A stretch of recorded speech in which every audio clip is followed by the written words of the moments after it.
अस्सलाम वालेकुम नाज़रीन, JN न्यूज़ HD के साथ मैं हूं नाइला भट्टी। नजर डालते हैं आज की अहम खबरों पर।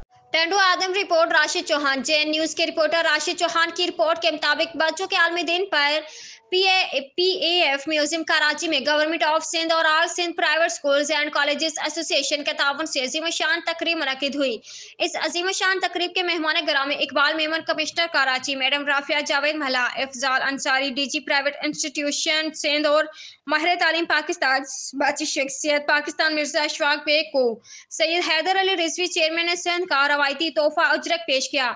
इस अजीम शान तकरीब के मौका पर माहिर तालीम पाकिस्तान समाजी शख्सियत पाकिस्तान मिर्जा अशफाक बेग ने कहा कि बच्चे इस मुल्क के मामार हैं और बच्चों के हाथों में हमारे मुल्क पाकिस्तान का मुस्तकबिल है।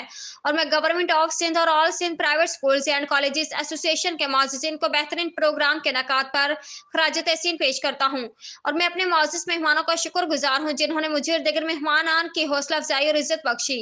और मैं सिंध हुकूमत को खराज तहसीन पेश करता हूँ जो हमारे शाना बशाना हर प्रोग्राम में हमारे साथ भरपूर ताउन करते हैं, क्योंकि हुकूमत सिंध और all Sindh private schools and colleges association का मकसद एक ही है कि तलबा में बेहतरीन तालीम मुहैया करना। और आज सिंध हुकूमत और हम अपने मिशन में कामयाबी की तरफ गामसन हैं।